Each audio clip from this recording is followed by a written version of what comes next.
It then hit me that cold calling was strictly a numbers game. My manager at that time took a leap of faith to hire me, probably against the advice of some of his colleagues. I billed over $100,000 a month, I placed over 21 amazing candidates, and then I made the crazy decision to quit my job. Hey, and welcome back. My name is Preston, and I'm a professional recruiter in the technology industry. If you haven't seen my last video on how I became a recruiter, make sure you stop right now and watch that first and then come back. If you have seen the video, I thought it'd be a great idea to add a sequel and go over why I chose to actually leave my job at a nationwide recruiting agency. But before I get started, if you are excited to hear the rest of the story, please consider like, subscribe, click that bell, really means a lot. So this video starts where my last video ended, which was when I got an official offer to start my job at a nationwide recruiting agency. As excited as I was to start a brand new job and career, I had no idea what was actually in store for me. To reiterate, I was about to join a nationwide staffing agency that was specialized in highly technical roles within the technology industry. The team that I was about to join also didn't exist. It was a brand new startup team within the New York office that focused on UX design and product. At this agency, everyone that joins gets trained to eventually own and manage their own full desk, which means that they were responsible for sourcing and managing candidates on one hand, and on the other hand, they were responsible for conducting outreach and managing relationships with clients or hiring managers on the other hand. The first couple weeks were pretty standard. I remember showing up on my first day wearing a dress shirt and pants, thankfully no ties, all eager and excited to get started. The first thing we were asked to do was start a 2 weeks training program that consisted of going through tons and tons of modules of a dated presentation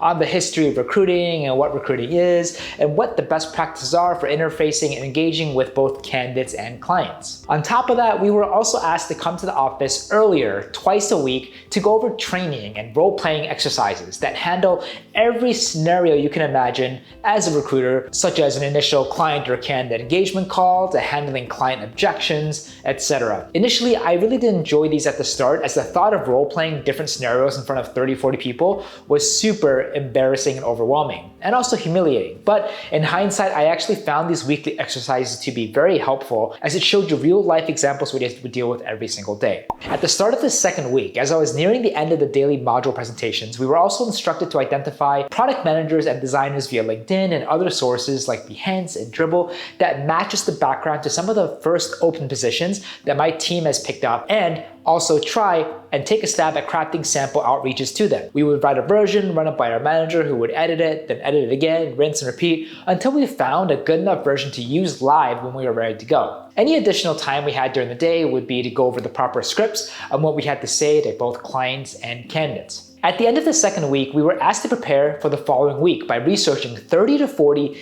different companies, identifying 3 to 5 hiring managers at each company, researching, and then writing down the company's contact information followed by the contact information of each hiring manager. I knew we were going to use this to develop new relationships with companies, but didn't know exactly how this would play out. All in all, everything was pretty manageable and much slower than what I would have expected during the first 2 weeks. Even though I felt like I was learning a lot, it felt like I was hardly doing anything compared to the colleagues around me who looked like they were juggling 30 different things at the same time, going 100 miles an hour with both candidates and clients. And I found myself eager to jump in on the action. So just when I thought I was getting the handle of everything, as soon as I got to the office at the start of the third week, everything completely changed. It was time to rip off the training wheels and start to work for real. So remember when I said that everyone was responsible for a full desk? That means when you're a noob or a rookie like I was at the time with no action on our desk as it was brand new, we had to be responsible for creating the relationships to our own clients rather than relying on leads or a hand-me-down system from your manager. In case you're wondering how you would develop and create such relationships, the answer at that time would be cold calling. As bad as that sounds, as much as it would make you cringe, we were also instructed to keep track on how many calls we were doing every single day and how many times we also connected to an actual person or hiring manager, and then track all of that on a physical piece of paper that we used to track our daily, weekly performance that we then shared with our manager end of each week. If you thought that all we had to do was a handful of calls per day, guess wrong. For every company you are calling into for a variety of reasons, maybe whether it's time of day, hiring managers traveling or sick or busy in the meeting, etc., it is honestly never guaranteed that the hiring manager is available to chat with you. And if you actually do manage to connect with someone, it is also never guaranteed that they'll want to continue chatting with you, let alone wanting to agree to even work with you or execute an engagement contract. Not just that, for every one person you'd be able to connect with live, completely ignoring if it was a positive or negative call, you would have to go through at least maybe 5 to 10 calls minimum that didn't connect, went straight to voicemail, or the number was completely wrong. I learned very quickly that this is going to be very tough. With this in mind, I then realized that if I didn't push cold calling hard, I would never make enough connections with hiring managers, and if that continued after a certain amount of time, my manager would be alerted of my performance, and then I would be given several warnings, followed by a PIP plan, a PIP, aka known as a performance improvement plan, from which if I failed that, I could be just let go and fired. Cold calling is brutal, and it isn't for everybody. I think that if you never had any sales or business development backgrounds, or even tried working for yourself, constantly getting rejected or failing tons of times every single day can be a lot and overwhelming for the newest person. This is why a lot of sales jobs, including roles at recruitment agencies, have a lot of turnover. If you have been considering recruiting for quite some time on the agency side, but you hate cold calling, or you're afraid of rejection and failure, or just anything sales related, it might not be for you. So knowing this, it then hit me that cold calling was strictly a numbers game. And if I did enough calls per day, I would make enough connections with hiring managers. And if I made enough connections, I would get a lot more engagement contracts signed. I also remember thinking that from everything I've learned about recruiting up until that point, cold calling felt like the worst thing to do. So if I can really push cold calling hard and pick up a lot of clients quickly, I could then focus more on candidate sourcing and less on cold calling into companies, as I now have a lot of open positions I need to fill. In retrospect, I was 100% spot on here. Cold calling was the only thing stopping me from finding success. If I could somehow reframe my fear towards cold calling into a simple obstacle, or somehow find a way to gamify it in my brain so that if I can just look at cold calling as an evil monster or a boss I had to beat at the end of each level in the video game, maybe it was much less scary conceptually than I thought. If I could just understand that failing and rejection is a normal part of the game, and if I got rejected, learning that it wasn't really anything personal, perhaps that would help me shrug it off faster, get off my feet, and just keep going and moving forward. As a side tangent, I want to also reiterate that when I joined this agency, I was a few years older than most of the people they hired, who are typically fresh out of college. While most people who join agencies are fresh out of college or have minimal work experience, I actually worked at a couple places prior and even went to grad school. Not only that, my own manager was younger than me as well. In retrospect, as weird and uncomfortable the age difference would have made a lot of people, I really do believe that my manager at that time took a leap of faith to hire me, probably against the advice of some of his colleagues. And for that, I am still eternally grateful he was willing to give me a shot. As I also said before in my first video, the reason I also took this job was that if I was able to perform well, my all-in take-home compensation, aka salary and bonus, could grow significantly very quickly, as it was 100% performance-based. And even though I felt behind in pay relative to my peers at that time, I knew I could catch up very quickly, or perhaps even surpass them within a recruiting agency, so the whole age thing with the manager and colleagues didn't really honestly bother me. While many would criticize agencies now offering a very low salary, to me, I was intrigued and looked at the opportunity from a long-term perspective than one that was strictly short-term. I knew that if I could perform well over time, I could double to triple my potential earnings really quickly within the first 1 to 3 years. I mean, at that time or fresh out of college, what other jobs would allow you to do that? So combining what I knew about how fast and far I could advance through hard work and how cold calling was a numbers game, I decided immediately to reframe my train of thought and to take this very seriously. I remember every morning after I checked in with my team at 9, I would make myself a hot cup of coffee, go over positive affirmations in my head that would help me prepare for the battle ahead. I would say things like, "You got this," or "You can do this," or "It's only cold calling. How hard can it be? Just stay positive." I would grab my coffee, take a couple of sips, take a deep breath, go back to my desk, and take out the list of companies I researched, and I got to work. While most of the people in the office did between 30 to 50 calls per day, I wanted to push as hard as I could and challenge myself, for the reasons I spoke about before, to do the most calls I can per day. I remember one day I almost did around 90 calls, and on some days I would do so many calls that my ears started to ring by the end of the day. While that may have sounded ludicrous or absolutely ridiculous, I remember at that time, I accepted that cold calling was a numbers game. I accepted that it was going to be hard and painful, and I accepted that this was the only thing for me to move move up really fast. I made no excuses and just made a decision to put in the work and push myself to see how far I can go. It was absolutely brutal, as most of your days at the start would be doing nothing but calls and getting rejected by 99% of the people you speak with. If you're really unlucky, this could go on for days. For some, multiple days, weeks, or longer. Imagine how demoralizing and defeated this may feel while colleagues around you seem to be finding success left, right, and center. This is why if you don't have thick skin or you can't learn to develop one, you might want to reconsider recruiting on the agency side. Even though today you'll probably do less cold calling into companies, it will still require a lot of cold outreach consistently every single day with the potential of tons of failure and rejection. When we actually did manage to get a hiring manager on the phone, my manager on my team would immediately stop whatever he was doing, sit in front of me, and then proceed to instruct me what to say to help navigate the situation to a positive outcome as much as he could. It honestly was like a one-of-a-kind situation. On one hand, I have an actual human being, a manager who I'm speaking to, and on the other hand, I have my manager sitting across from me listening to the same conversation, telling me what I need to say to the hiring manager. To me, it kind of felt like shooting in the dark or like fishing. You're waiting 99% of the time, and once you catch that fish, everyone, including the captain, scrambles to help you catch it. Slowly and surely, I started picking up my first few clients. It was so long ago that I'm having trouble remembering the actual clients, but I believe most of the early jobs were a variety of designer jobs. There were a couple of UX or product designers, but I also think we also picked up a couple of visual and even graphic designer jobs as well. Once you pick up your first client, you then start to allocate a portion of your day to identify and reach out to the candidates that would be a good fit for that job. The most popular platform at that time was mainly LinkedIn, followed by Monster and other more designer-centric job boards or platforms like Behance, Dribbble, Coralflot, etc. After cold calling and outreach to companies, doing cold outreach to candidates were a piece of cake. If you customized your outreach well enough to the candidate and to his or her background, most of the time they would positively respond back to you and be completely happy to chat. This was a walk in the park, a different game compared to what I just had to deal with earlier to get new business. I remember doing my first deal about 2 months in from when I first started, which was considered fast. But for me, it couldn't have come soon enough, as cold calling every day, every week, for almost 60 plus days was getting honestly old. While completing my first offer was amazing, I was confronted by the hard reality. I had to go back to the drawing board and do it all over again. From this experience, my biggest takeaway was that no matter how slow or fast my own desk was going, I should always keep cold calling into new companies so that my desk never fully stalls or plateaus out, as I've seen this happen with others in the office. The thought of doing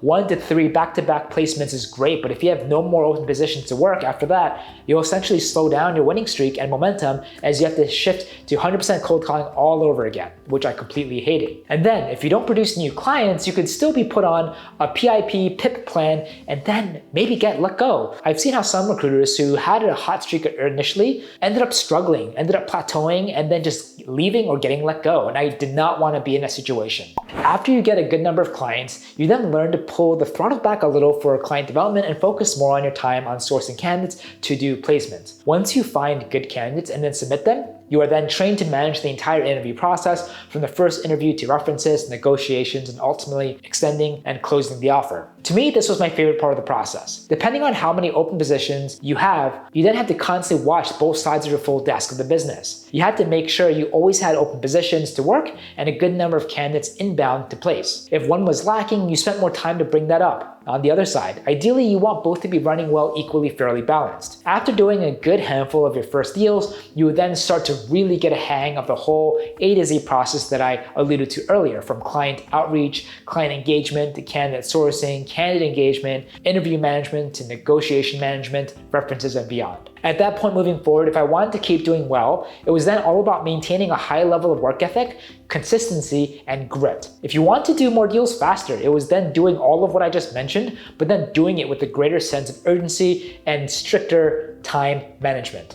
Long story short, in my first 12 months on my own desk, I was able to break into some of the most prestigious companies and agencies and brands in the New York City area. I billed over $100,000 a month, I placed over 21 amazing candidates, and billed overall over $500,000 my first year. That catapulted me into one of the top recruiters out of 300 nationwide. What I didn't know was that it took people on average 2 to 3 years to place over 20 people without any experience, and most people would never be able to bill over $100,000 $100,000 in a single month, which was on average about 4 to 6 different types of positions. All of this was a result of following a few basic principles and tenets and backing it up with hard work, consistency, and choosing just to never give up. Nothing more. Shortly after, I got promoted to lead recruiter, and then I made the crazy decision to quit my job after that for a new job. So hearing this, it must have come off as strange for me to leave a company shortly after I reached the top, but at that time, I thought it had some valid reasons. First, at an agency, if you can survive a year or two, nothing else besides learning how to manage people would be new to you. When I joined, I was much younger than I am now, and at that time, I didn't see my career or didn't think at that time that it was going to remain in the recruiting agency industry or world for much longer. Even though I found a level of great success, I wanted to experience other facets of recruiting I haven't done before. In all honesty, at that time, I also didn't know if I wanted to stick with recruiting. Maybe it was an ego or pride thing, or maybe for some reason recruiting just wasn't cool enough for me. So I was looking for different reasons to change it up a little bit and maybe find a new job. When people join recruitment agencies, they either stay at the agency, work their way up, or stay in the agency world, or they join a company internally to be part of their internal recruitment team. After my 1 year of crushing it at the agency, I wanted to try something new and different and wanted to break from the agency world and routine. Second, I alluded to a bit before this earlier, but like a typical sales company, recruiting agencies can have the traditional high pressure, micromanaging, and aggressive work hard to play hard culture. I think if you're ever going to work at a company with a culture like this, the best time would probably be something early in your career, maybe when you're fresh out of college or have no other jobs to compare it to. It's very difficult or sustainable for your mental sanity and well-being to stay at a company that is super high pressure like this for most people. But during the year, the micromanaging, keeping tabs on the number of calls and emails you sent every day and week, and the relentless number of cold calls really wore on me. So to get away from all of this and to have a change in scenery, I think it also drove me as another excuse or another variable to wanting to leave. Third, the money. In retrospect, if I could do it all over again, I wish I stayed longer at my agency job. Why? Well, first of all, I only stayed for a little over a year. Remember, when I said earlier that if I chose to stay longer, I would also learn how to manage and build a team? By leaving early, I walked away from that. I think one of the best reasons anyone gets a job in the first place is to learn how you can do the job you were hired to do in the best way, most efficient way possible, learn all about the tools and systems to help you do a great job, and learn how to eventually hire, manage, and lead people to do the same thing. By walking away prematurely, I didn't formally learn how to hire or manage people in the agency world. And as a result, I now have to use my experience and common sense to figure it all out. Staying would have given me the knowledge and experience to hire people quickly and easily on my own, really just accelerating that whole process if I choose to do it later in my career or life. Aside from management, at an agency, the longer that you stay, the more you move up, and as long as you produce great results, you can make a lot more money. But at that time, the prospect of working a job in-house and also getting potentially equity really excited me more than just a larger cash salary or bonus. I heard of all the crazy stories of people cashing out their life-changing equity from these top tech companies, and on top of the reasons I talked about earlier, I wanted to have my stab at what receiving equity would be like, what it would feel like at a fast-growing tech company and change things up. I was so used to helping out fast-growth companies as part of the agency, but now I want to join one and see what that was all about. So from my experience and conversations with others, if you are a top performer at an agency in the tech world, it is unlikely that within 2 to 3 years, you wouldn't be able to at least make 6 figures. If you continue to scale a team and you then get a percentage off your team's placements, it's likely you can then look at potentially multiple 6 figures and beyond. Like with sales jobs, the real money comes in when you start building your team and then get a percentage off of their placements, like with any sales org. So not only did I prevent myself from getting a taste of what management would be like at this agency, but I also walked away leaving a lot of hard cash on the table. Staying an additional 6 to 12 months would have given me way more money in my savings and experience knowledge to then kickstart my own agency in the future if that opportunity arose. In retrospect, that would have made a lot more sense than chasing something that wasn't certain or real like equity, which ironically, looking back, it never worked out. I think it was a combination of ego and pride mixed with not knowing what I wanted to do or who I wanted to be. In all fairness, I really did want to get a taste of something different, as like what recruiting was like as an in-house recruiter, as most would eventually do in the recruiting career. So I decided to leave rather prematurely and go for another job.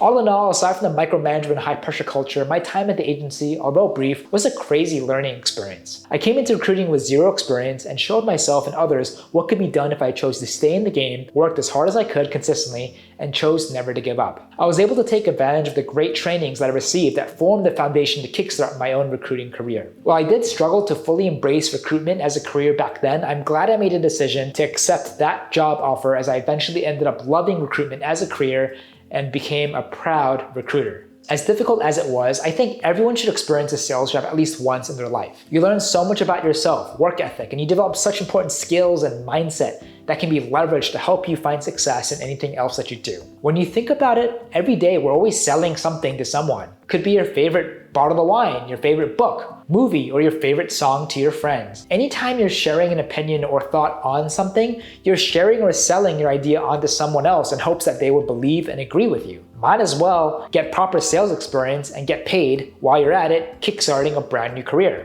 Either way, I think recruiting in the agency world is a great way to get your taste in recruiting. It still happens to be the most common route to break into recruiting, as many in-house recruiting jobs require at least 1 to 3 years of professional experience. Try to also find an agency where you will have a chance to work a full desk like I did. Some agencies have one team that focuses on business development, while another team focuses on candidates. If you can have your own desk, sure, it is more work, but you will also learn everything you need to know A to Z to run a successful recruitment business on a smaller scale. Running a full desk is basically like running your own business or startup within the agency you're working at. If you ever had any dreams or aspirations to work for yourself, become an entrepreneur, I also think working a full desk at an agency can certainly also give you experience to give you a taste of what that would be and feel like.